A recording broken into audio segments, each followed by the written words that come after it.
इस महत्वपूर्ण प्रेस वार्ता, प्रेस कॉन्फ्रेंस 4 जून से ठीक कुछ क्षण पहले, कुछ घंटे पहले आपके समक्ष हम सब मुखातिब हैं। आप देख सकते हैं कांग्रेस के हमारे साथी, राष्ट्रीय जनता दल के हमारे साथी, लेफ्ट के हमारे साथी, और जैसा मैंने कहा कांग्रेस, लेफ्ट, राष्ट्रीय जनता दल, हम सब आपके समक्ष आए हैं कुछ महत्वपूर्ण बिंदुओं को लेकर। साथियों, बीते 1 तारीख से हमने खर्च का तमाशा देखा है, जिसे लोग एग्जिट पोल के नाम से जानते हैं। एग्जिट पोल आप सब मुझसे ज़्यादा बिहार को जानते हैं। बिहार में एग्जिट पोल सक्सेस से ज़्यादा फेलियर हुआ है। मैं नाम नहीं लूँगा एग्जिट पोल करने वालों का, इसलिए कि बड़ा पैसा लगता है, पीएमओ तक दिलचस्पी लेता है। दिलचस्पी ही क्यों लेता है, पैसे से भी मदद करता है। और जाहिर है खर्च का ये उत्सव अगर किसी ने तय किया है तो उसको मुबारक, क्योंकि इससे बाजार भी जुड़ा हुआ है। कुछ लोगों ने इस नकली एग्जिट पोल के नाम पर करोड़ों अरबों कमा लिए होंगे। उनकी कमाई से हमारा कोई विरोध नहीं, आप प्रसन्न रहिए। 4 जून की दोपहर 12 बजे तक आपको प्रसन्न रहने का अधिकार है, आप प्रसन्न रहिए। आज हम सब, कल दिल्ली में आज हम सब चुनाव आयोग के पास गए थे।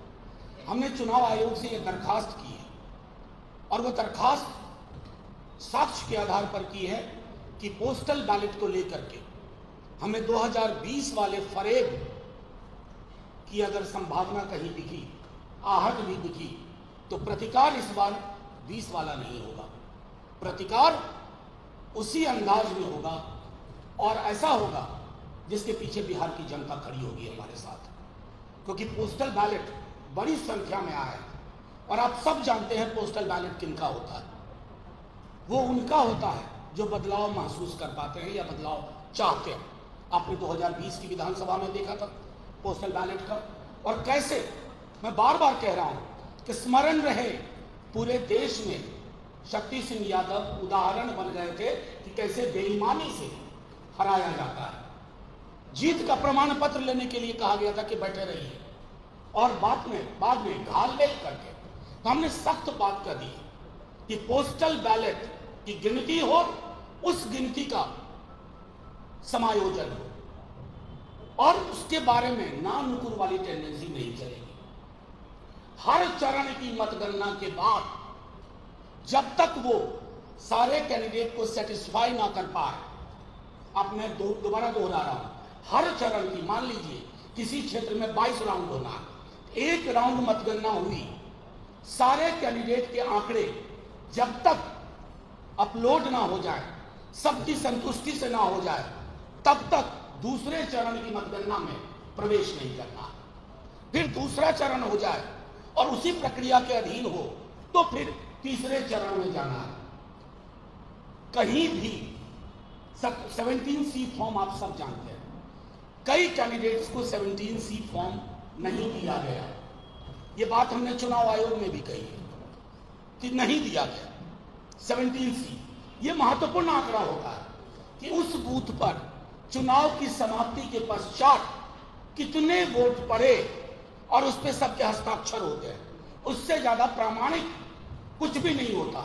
अगर वो प्रामाणिक दस्तावेज उपलब्ध नहीं कराया गया है हजारों बूथों पर, तो जब मतगणना शुरू हो, स्ट्रांग रूम से कंट्रोल यूनिट और बैलेट यूनिट को बाहर लाया जाए।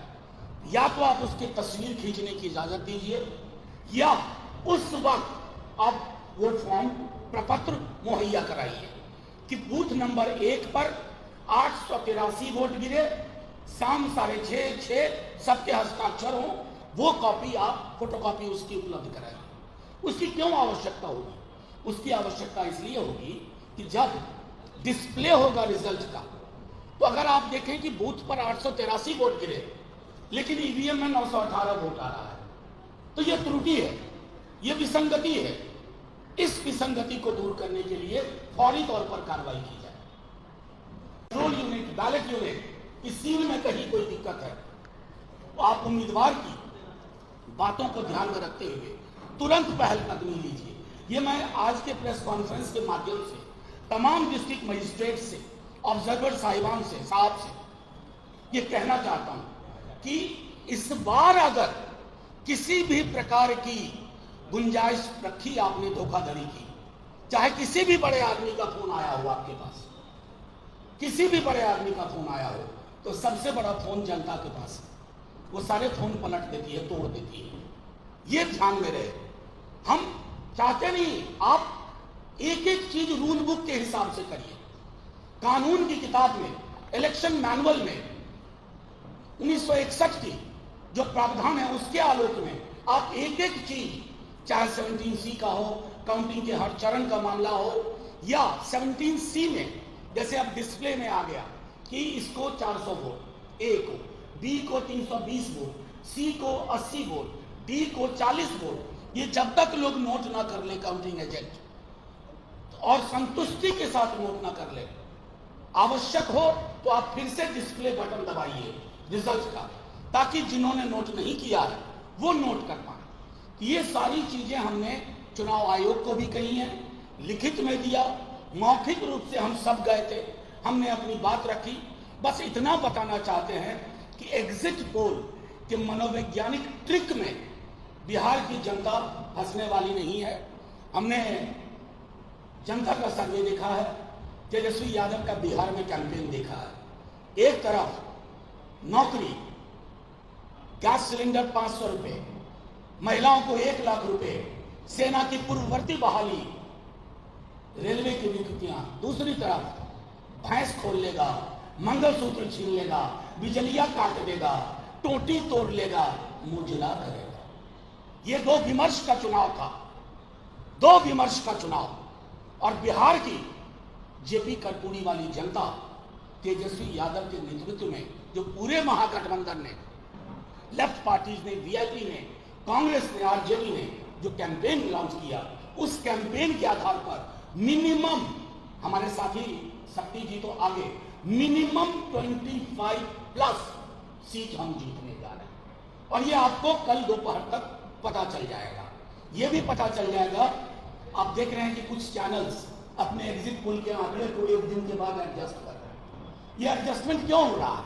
वो धीरे धीरे हो सकता है शाम तक और एडजस्ट हो, और कल तो पूरा एडजस्ट हो जाएगा जब आंकड़े आ जाएंगे। इस 3 दिन में जिसको पैसे कमाने थे कमा चुका, जिनको गंवाने थे गंवा चुका, और पीएमओ 3 दिन तक प्रसन्न रहे।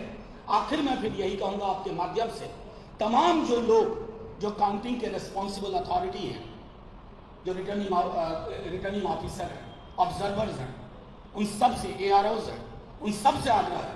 कल सुप्रीम कोर्ट इलेक्शन कमीशन का वो भी आ गया। कई जगह शिकायत मिल रही थी कि ARO के टेबल पर काउंटिंग एजेंट नहीं देंगे। हमने वो लड़ाई भी जीती। हर जगह काउंटिंग एजेंट होगा, हर जगह। और जब तक संतुष्ट ना हो जाए गिनती को, तब तक बात आगे नहीं बढ़ेगी। तो तमाम लोगों से फिर अपील करता हूं, डीएम साहब से, ARO सबसे, गिनती में घालमेल की कोशिश मत करिएगा, क्योंकि चीजें फिर हमारे हाथ में नहीं रहेगी। जनता तैयार बैठी हुई है, जनता तय करेगी क्या करना है, प्रतिकार का स्वरूप क्या होगा। शुक्रिया, जय हिंद।